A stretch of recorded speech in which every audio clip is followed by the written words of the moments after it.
الانبیاء والمرسلین اما بعد فاعوذ باللہ من الشیطان الرجیم بسم اللہ الرحمن الرحیم لقد من اللہ علی المؤمنین اذ بعث فیہم رسولا صدق اللہ العلی العظیم۔ عزیزان ذی وقار، سیرت طیبہ کے گلشن سے گلوں کے چننے کا سلسلہ جاری ہے۔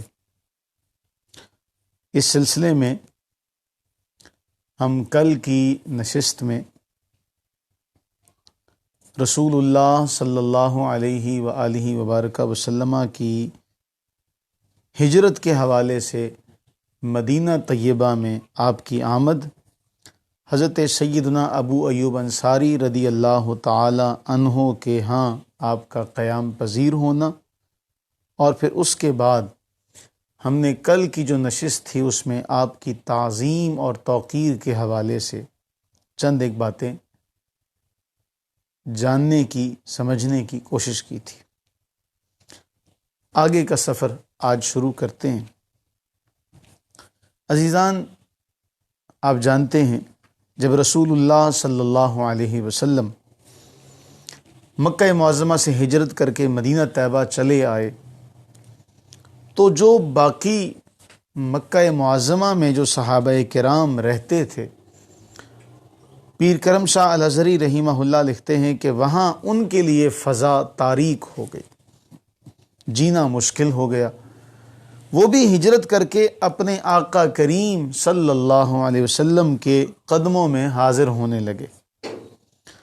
اپنے ہادی و مرشد کے قدموں میں حاضر ہونے کے شوق کی کیفیت یہ تھی کہ جیسے ایک جاں بلب مریض ہوتا ہے جس کے زندہ رہنے کی بظاہر کوئی امید نہ ہوتی ہو، یہ کیفیت تھی۔ رسول اللہ صلی اللہ علیہ وسلم سے جدائی، آپ سے دوری، اس کی کیفیت ان لوگوں کے لیے اس ماہی بے آب کی طرح تھی جسے پانی سے باہر نکالا جائے تو وہ تڑپتی ہے، ایسے ہی یہ بھی جدائی کا داغ لیے تڑپ رہے تھے۔ اور جو بالکل موت کے کنارے پر تھے، مرنے کے قریب تھے، وہ اپنے بچوں سے کہتے کہ ہماری چارپائی اٹھا کر مدینہ طیبہ کی طرف لے چلو، ہمیں موت آئے تو رسول اللہ صلی اللہ علیہ وسلم کی طرف جاتے ہوئے سفر مدینہ میں ہمیں موت آئے۔ رسول اللہ صلی اللہ علیہ وسلم کے ایک صحابی جن کا نام جندہ بن زمرہ ہے، وہ مکہ میں رہ گئے تھے۔ اللہ کی کرنی ایسی ہوئی کہ بیمار ہو گئے اور کوئی امید باقی نہ رہی کہ حیات کے کوئی آثار باقی نہ رہے، تو اپنے بچوں سے کہنے لگے کہ مجھے یہاں سے نکال کر لے جاؤ۔ بچوں نے پوچھا الا اینا، کہاں لے جائیں اس حال میں کہ آپ کی طبیعت اتنی ہے، ناساز ہے، اور اس حال میں آپ کہتے ہیں کہ آپ کو لے جائیں؟ اللہ اکبر کبیرہ۔ حضرت جندہ رضی اللہ تعالی عنہ بولنے کی سکت نہیں تھی بیماری کی وجہ سے، اپنے ہاتھوں سے مدینہ طیبہ کی طرف اشارہ کیا، فَأَوْمَا بِيَدِهِ نَحْوَ الْمَدِينَةِ، ہاتھوں سے مدینہ کی طرف اشارہ کر کے فرمایا وہاں لے چلو۔ بیٹے بھی سعادت مند تھے، بیمار باپ کی چارپائی کو اٹھایا، ابھی راستے میں ہی تھے کہ حضرت جندہ رضی اللہ تعالیٰ عنہ کی روح پرواز کر گئی۔ اللہ تعالیٰ کو اپنے محبوب مکرم شفیع معظم صلی اللہ علیہ وسلم کے اس جانثار کی یہ ادا اس قدر پسند آئی، کیا مبارکہ نازل کر دی، جذبہ عشق و محبت کی لاج رکھتے ہوئے فرمایا من یخرج من بیتہ مہاجرا الی اللہ ورسولہ ثم یدرکہ الموت فقد وقع اجرہ علی اللہ، جو شخص اپنے گھر سے نکلتا ہے تاکہ اللہ اور اس کے رسول کی طرف ہجرت کر کے جائے، پھر آ لے اس کو راستے میں موت، تو اس کا اجر اللہ تعالی پر واجب ہو جاتا ہے۔ اسی طرح ایک اور صحابی قبیلہ بنو خزاعہ کے فرد، ان کو جب ہجرت کا حکم ملا تو انہوں نے اپنے گھر والوں سے کہا مجھے چارپائی پر ڈال کر لے چلو، اور وہ تھوڑا ہی ابھی چلے تھے کہ ان کی بھی روح پرواز کر گئی۔ تو یہ دو واقعات، ان سے ہمیں پتہ چلتا ہے کہ جب رسول اللہ صلی اللہ علیہ وسلم ہجرت کر کے مدینہ طیبہ چلے گئے تو جو مکہ میں رہنے والے صحابہ کرام علیہم الرضوان تھے، ان کی کیفیات کا عالم کیا تھا کہ اب ہم نے یہاں سے وہاں جانا ہے۔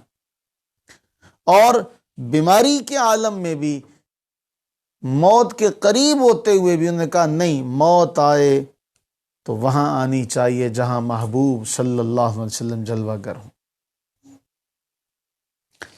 ایک اور معاملہ بھی بڑا دردناک ہوا کہ یہ مہاجرین جو ہجرت کر کے مدینہ طیبہ چلے گئے، اپنا سارا مال و متاع چھوڑ گئے، اپنی جائیداد، زمین، گھر بار سب کچھ چھوڑ کے چلے گئے، ان کے مکانات پر قبضہ کر لیا جو مکہ کے اس دور کے کفار تھے۔ حضرت عبداللہ رضی اللہ تعالیٰ عنہ کا واقعہ ملتا ہے۔ حضرت عبداللہ رضی اللہ عنہ کو جب پتہ چلا کہ میرا جو مکان مکہ معظمہ میں تھا اس قابض ہو گئے ہیں لوگ، حضرت عبداللہ رضی اللہ عنہ کو بہت صدمہ پہنچا۔ جنہوں نے اپنی خون پسینے کی کمائی سے مکانات بنائے ہوتے ہیں، وہ پھر اولادوں کو قدم قدم لمحہ لمحہ سمجھاتے ہیں، بتاتے ہیں کہ یہ بڑی محنت سے بنایا، کیونکہ بچے بعض اوقات لاپرواہی برتتے ہیں، تو ماں باپ انہیں کہتے ہیں جب بچہ کل اپنے پیسوں سے بنانا پڑے گا نا تو پھر تمہیں پتہ چلے گا۔ ازراہ لطف میں یہاں ایک حکایت آپ کو سناتا چلوں کہ ہم لوگ اپنے مال کی بہت قدر کرتے ہیں، اور جو ماں باپ کا مال ہو تو ہم کہتے ہیں کوئی نہیں، ابے کا مال ہے۔ وہ ایسا ہی ایک بار ہوا، کوئی شخص بیلوں کی 2 جوڑیاں لے کے جا رہا تھا،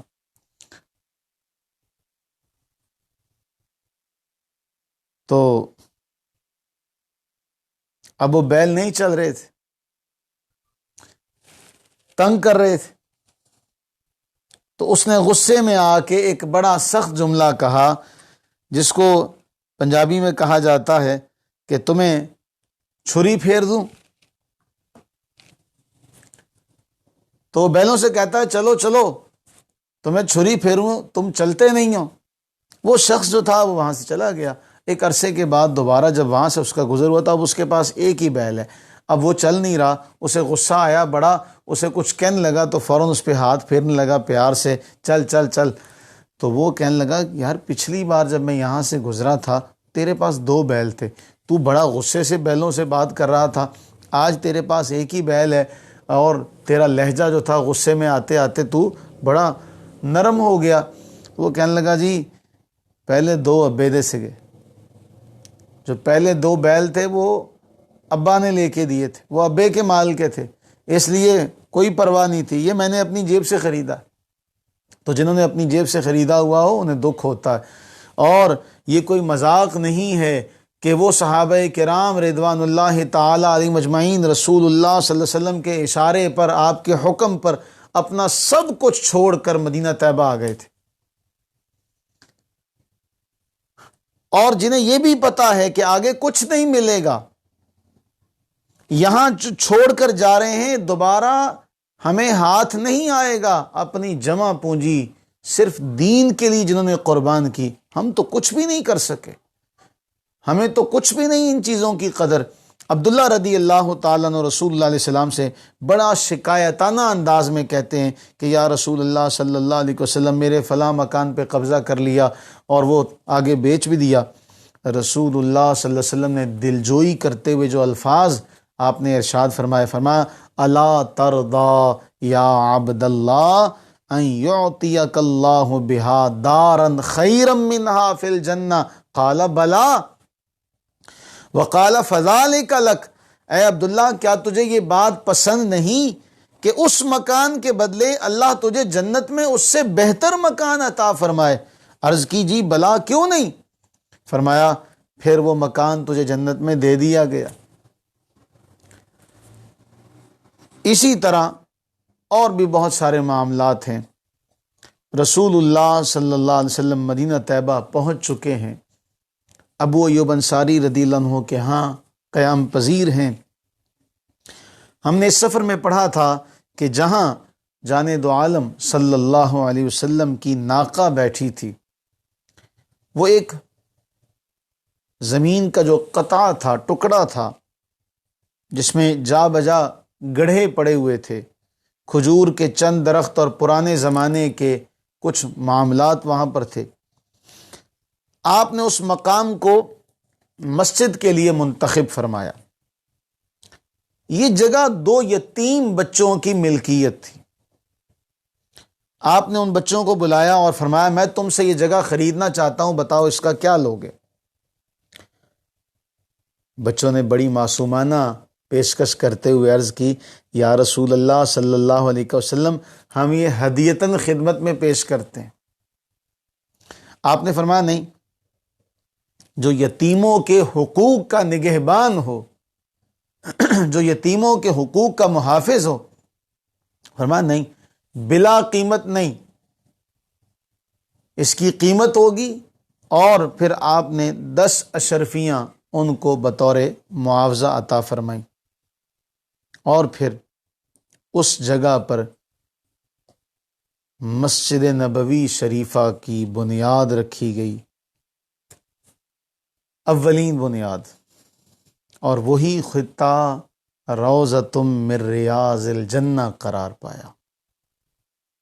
یہ مسجد جس میں ایک نماز کا ثواب 50,000 نمازوں کے برابر ہے، آگے چل کے ہم پڑھیں گے۔ اس کی اولین تعمیر جانے دو عالم صلی اللہ علیہ وسلم اور صحابہ کرام رضوان اللہ تعالی علیہم اجمعین کی مشترکہ کوششوں کی مرہون منت ہے۔ وہ کیا منظر ہوگا جب صحابہ کرام رضوان اللہ تعالی علیہم اجمعین اور خود رسول اللہ صلی اللہ علیہ وسلم نے مسجد نبوی کے لیے پتھر اٹھا اٹھا کر اس کی تعمیر کا آغاز کیا ہوگا۔ یہی منظر ہم قباء کی مسجد قباء کے حوالے سے بھی پڑھ کے آئے۔ یہاں ایک بڑی اہم بات جو یاد رکھنے کے لائق ہے اور بہت اہم ہے آج کے پرفتن دور میں عقیدے کے اعتبار سے اور رسول اللہ صلی اللہ علیہ وسلم کے بعد خلافت کے اعتبار سے بہت اہم بات میں عرض کرنے لگا ہوں۔ مستدرک حاکم کی یہ روایت ہے اور سند حسن کے ساتھ رسول اللہ صلی اللہ علیہ وسلم کے خدمتگار جناب سفینہ رضی اللہ تعالیٰ عنہ بیان کرتے ہیں کہ جب اللہ کے رسول صلی اللہ علیہ وسلم نے مسجد کی بنیاد رکھی تو آپ کے بنیاد رکھنے کے بعد حضرت سیدنا صدیق اکبر رضی اللہ تعالیٰ عنہ پتھر اٹھا کر لائے اور اسے بنیاد میں رکھا۔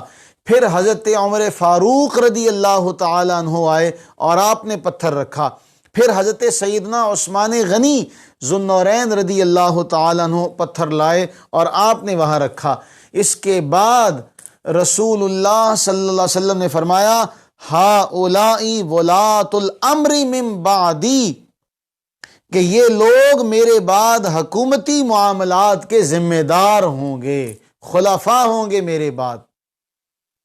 اتنی بڑی بشارت دی آپ نے کہ میرے بعد خلافت کا معاملہ بھی یوں ہی چلے گا، پہلے میرے بعد ابو بکر نے، پھر عمر نے، پھر عثمان نے رضی اللہ تعالی عنہم اجمعین۔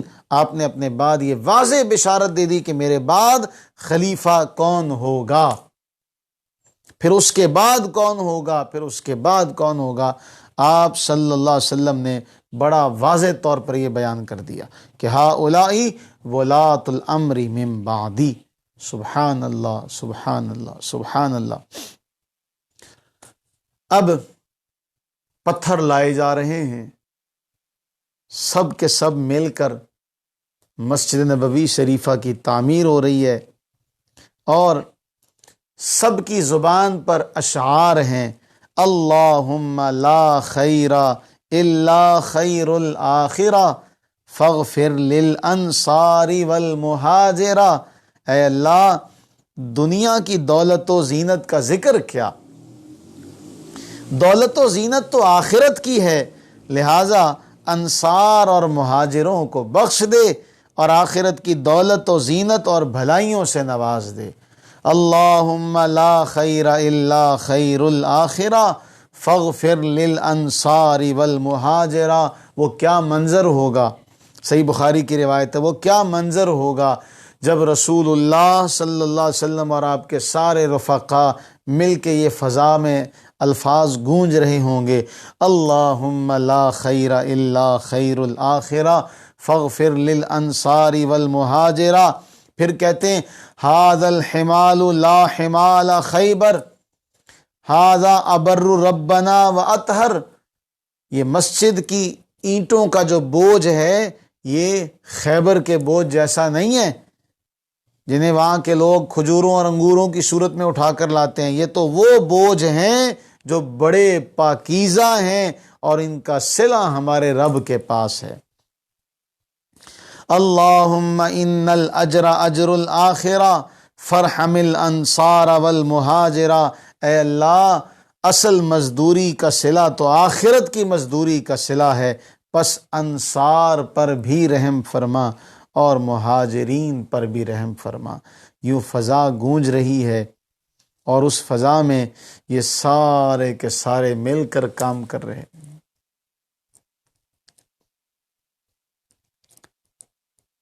کتنے بلند اقبال لوگ تھے یہ، جنہیں رسول اللہ صلی اللہ علیہ وسلم کی معیت میں کام کرنے کی سعادتیں حاصل ہوا کرتی تھی۔ کتنے خوش قسمت تھے،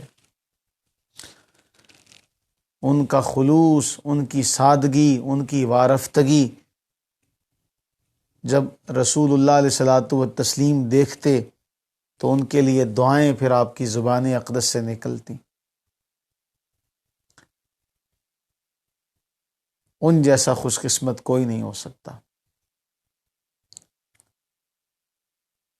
اب یہاں ایک اور بڑی اہم بات، جسے قاضی عبد الدائم دائم نے سید الورا میں لکھا، جب لوگ مل جل کر کام کرتے ہیں تو عموماً ایک دوسرے کے ساتھ وقت گزاری کے لیے گپ شپ بھی کرتے ہیں، نوک جھونک بھی ہوتی رہتی ہے، مقصد کسی کی دل آزاری نہیں ہوتا، وقت پاس کرنا مقصود ہوتا ہے۔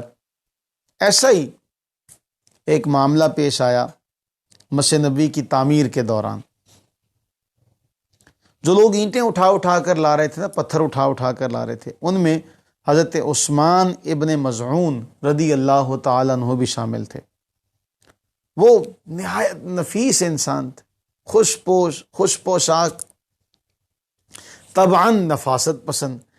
اور جب پتھر اٹھاتے نا تو اپنے حد الوسع اپنے کپڑوں سے دور رکھتے کہ کہیں لباس میلا نہ ہو جائے، اگر کہیں ذرا سا بھی غبار لگ جاتا تو نہایت اہتمام سے اس کو جھاڑتے، صاف کرتے۔ حضرت علی رضی اللہ تعالیٰ عنہ کو ایک بات سوجھی یہ منظر دیکھ کے، انہوں نے چند مصرے جو تھے نا ان کو وزن کے اعتبار سے بنایا اور حضرت عثمان رضی اللہ تعالیٰ عنہ کے لیے چند اشعار کہے۔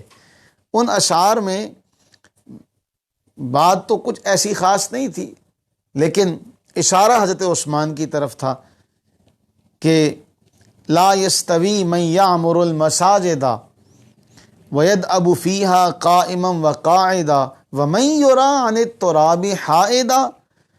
وہ شخص جو مسجدیں تعمیر کرتا ہو، اٹھتے بیٹھتے اس سلسلے میں جد و جہد کرتا ہو، وہ اس شخص کے کہاں برابر ہوگا جو مٹی سے جان بچاتا پھرتا ہے؟ اس کا مقام تو بڑا اعلیٰ ہوگا، تو مٹی سے جان بچانے والا کہاں اس کے جیسا ہو سکتا ہے۔ اچھا، یہ جو جملہ تھا اس میں حضرت عثمان رضی اللہ تعالیٰ عنہ کی طرف اشارہ تھا کہ وہ اپنے کپڑے بچا کے کام کر رہے تھے۔ حضرت عمار ابن یاسر رضی اللہ تعالیٰ عنہ بڑی سادہ طبیعت کے سادہ لوگ تھے. جب انہوں نے دیکھا نا کہ حضرت علی رضی اللہ عنہ یہ شعر پڑھ رہے ہیں، انہوں نے بھی پڑھنا شروع کر دیے، انہوں نے بھی یہ شعر پڑھنا شروع کر دیے، یہ جانے بغیر کہ یہ حضرت علی رضی اللہ تعالیٰ عنہ حضرت عثمان رضی اللہ عنہ کو سنا. حضرت عثمان بن مظعون، عثمان غنی نہیں، حضرت عثمان بن مظعون رضی اللہ عنہ کو سنا رہے ہیں. اب حضرت علی رضی اللہ تعالیٰ عنہ خاندانی وجاہت کے اعتبار سے بڑی شان والے تھے. حضرت عثمان ان کا تو سنتے رہے. جب حضرت عمار نے بھی یہی شعر پڑھا تو حضرت عثمان کو جلال آ گیا. چھڑی اٹھائی اور نہایت ناراضگی کے عالم میں کہنے لگے، یہ کس پر چوٹیں کر رہے ہو، یہ کس کو سنا رہے ہو، باز آ جاؤ ورنہ میں یہ چھڑی دیکھ رہے ہو نا اس سے تمہیں ماروں گا. حضرت عمار رضی اللہ عنہ کے تو ذہن میں بھی ایسی کوئی بات نہیں تھی، نہ انہیں اس شعر کی حقیقت کا پتہ تھا. بس وہ نادانستگی میں حضرت علی رضی اللہ عنہ کو دیکھا وہ بھی پڑھنے لگ گئے. جس طرح سے میاں بیوی آپس میں کوئی بات کریں تو چھوٹا بچہ جو ان کے ساتھ ہوتا ہے وہ بھی ان کے پیچھے لگتے ہوئے وہ بھی وہ بات کہہ دیتا، تو وہ دونوں میاں بیوی ہنس پڑتے بھی، اس کو تو پتہ ہی نہیں ہے بیچارے کو. تو حضرت علی رضی اللہ عنہ نے شعر پڑھے تھے، حضرت عمار نے ان کی دیکھا دیکھی پڑھنا شروع کر دیے. اب جب ڈانٹ پڑی، حضرت عثمان رضی اللہ عنہ کا لہجہ جب اس طرح کا آیا تو اصحاب سیر یہ لکھتے ہیں کہ حضرت عمار رضی اللہ تعالی عنہ تھوڑا سا پریشان ہوئے، مگر بے کسوں کے بے بسوں کے ناز اٹھانے والے آقا رسول اللہ صلی اللہ علیہ وسلم کو حضرت عثمان کا یہ جوش میں آنا پسند نہ آیا. تربیت کا ایک ماحول ہے نا، لرننگ پروسیس چل رہا ہے پورا. آپ سخت ناراض ہوئے، رسول اللہ صلی اللہ علیہ وسلم اس بات کو سن کے ناراض ہوئے اور حضرت عمار رضی اللہ تعالی عنہ کے جو جذبات کو ٹھیس پہنچی تھی اس پر یہ کہہ کے مرہم رکھا کہ عمار مجھے اپنی دونوں بھووں کے درمیانی جلد کی طرح عزیز ہے. سبحان اللہ سبحان اللہ. اگر کوئی اس کو تکلیف پہنچائے تو درد یہاں ہوگا، کیونکہ یہاں رگ ابھرتی ہے، آپ نے دیکھا ہوگا. اب جب رسول اللہ صلی اللہ علیہ وسلم کا یہ معاملہ دیکھا تو سب اپنی شوخیاں بھول گئے، سب کا جو معاملہ تھا سب سہم گئے. وہ مذاق جو تھا آپس میں ایک دوسرے سے جو ہنسی مذاق کر رہے تھے وہ سارا کا سارا یک لخت ختم ہو گیا کہ اگر رسول اللہ ناراض ہو گئے معاملہ پھر تو خراب ہو جائے گا. ابھی ایسا نہ ہو کہ ہمارے بارے میں کوئی قرآنی حکم نازل ہو جائے، ہم کہیں کے نہ رہیں. اب سب حضرت عمار رضی اللہ عنہ کے پاس آئے. کیا کمال ہے کہ پہلے حضرت عمار رضی اللہ تعالیٰ عنہ کو ڈانٹا جا رہا ہے، اب سارے حضرت عمار رضی اللہ عنہ کے پاس آ کے کہتے ہیں یار آج ایسا نہ ہو کہ رسول اللہ صلی اللہ علیہ وسلم ہم سے ناراض ہو جائیں. اب کیا ہوگا، ہمارے بارے میں کوئی وحی نہ نازل ہو جائے. حضرت عمار رضی اللہ تعالیٰ عنہ قربان جائیں ان کی سادگی پہ. وہ پریشانی دیکھ کے کہنے لگے اگر رسول اللہ صلی اللہ علیہ وسلم میری وجہ سے ناراض ہوئے تو راضی بھی میں ہی کروں گا. جانے دو عالم صلی اللہ علیہ وسلم کی خدمت اقدس میں حاضر ہوئے، کمال کا جملہ کہا، آپ حیران ہو جائیں گے. کہنے لگے یا رسول اللہ صلی اللہ علیہ وسلم دیکھیے نا میرے ساتھی میرے ساتھ کیا کر رہے ہیں. فرمایا کیا کر رہے ہیں؟ یا رسول اللہ صلی اللہ علیہ وسلم یہ خود تو ایک ایک اینٹ اٹھاتے ہیں، خود ایک ایک پتھر اٹھاتے ہیں، مجھے دو دو پتھر اٹھواتے ہیں، یہ تو مجھے مار ڈالیں گے اس طرح. حضرت عمار رضی اللہ تعالیٰ عنہ اپنے شوق سے دو دو پتھر اٹھایا کرتے تھے، اپنے شوق سے، کوئی ان پر لادتا نہیں تھا. اب جب یہ بات کہی تو رسول اللہ صلی اللہ علیہ وسلم کے چہرے پر مسکراہٹ کے آثار آ گئے اور حضرت عمار رضی اللہ عنہ کے بالوں سے جو غبار تھا نا اسے جھاڑتے ہوئے رسول اللہ نے فرمایا کیا قسمت پائی ہے عمار آپ نے کہ آپ کے بالوں کا غبار رسول اللہ صلی اللہ علیہ وسلم جھاڑیں؟ فرمایا یہ نہیں، یہ تمہیں نہیں ماریں گے، تمہیں تو ایک باغی گروہ قتل کرے گا۔ بشارت بھی دے دی، خوشی کا معاملہ بھی دے دیا کہ یہ تمہیں نہیں ماریں گے، لیکن آنے والے زمانے میں ایک معاملہ تھا جس کی طرف اشارہ کر دیا۔ ہمارے ہاں غلطی کا ایک پہلو یہ بھی ہے، ہم تعصب کے میدان میں ایسے آگے نکل جاتے ہیں کہ پھر پیچھے کا کوئی راستہ باقی نہیں رہنے دیتے۔ یہ باغی گروہ کے حوالے سے ساری کی ساری توپوں کا رخ امیر معاویہ رضی اللہ تعالیٰ عنہ کی طرف کر دیا جاتا ہے، لیکن یہ بات بھول جاتے ہیں یہ ساری باتیں کرنے والے کہ رسول اللہ صلی اللہ علیہ وسلم نے فرمایا تھا ان ابنی ھذا سید، میرا یہ بیٹا سردار ہے۔ امام حسن مجتبیٰ رضی اللہ عنہ کے بارے میں، میرا یہ بیٹا سردار ہے اور اس کی ذات کی وجہ سے، اس کے ذریعے سے اللہ مسلمانوں کی دو عظیم جماعتوں میں صلح کروائے گا۔ اب بتائیے، اگر یہاں فئت باغیہ کا ذکر ہے تو وہاں جو مسلمین کا دو جماعتوں کا ذکر ہوا کہ دو عظیم جماعتیں مسلمانوں کی، اب وہ جماعت کس کو رسول اللہ علیہ السلام نے عظیم کہا؟ اور اس میں کوئی شک شبہ نہیں، اس میں کوئی دو رائے نہیں، بغیر کسی شک شبے کے پوری امت مسلمہ کے ایک ایک فرد نے یہ کہا، ایک ایک اہل علم کا یہ قول ہے کہ حضرت سیدنا علی المرتضیٰ رضی اللہ تعالی عنہ حق پر ہیں، آپ حق پر ہیں، آپ حق پر ہیں، آپ حق پر ہیں۔ لیکن اللہ کے نبی صلی اللہ علیہ وسلم نے جب یہ بات کہی تو فرمایا مسلمانوں کی دو عظیم جماعتوں میں صلح کروائے گا۔ اللہ تعالی ہمیں اس معاملے کو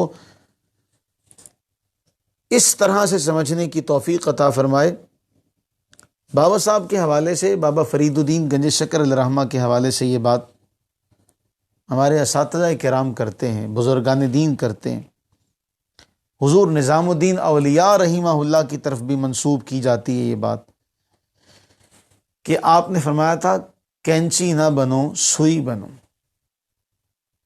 یہ جو معاملات ہیں، یہ معاملات جو ہمارے آپس کے اختلافات، اگر یہ ہمیں دور کر دیں ایک دوسرے سے تو پھر ہمیں کینچی بننے کے بجائے سوئی بننے کا کام کرنا چاہیے کہ ہمیں ہر ایک کو قریب کرنا چاہیے۔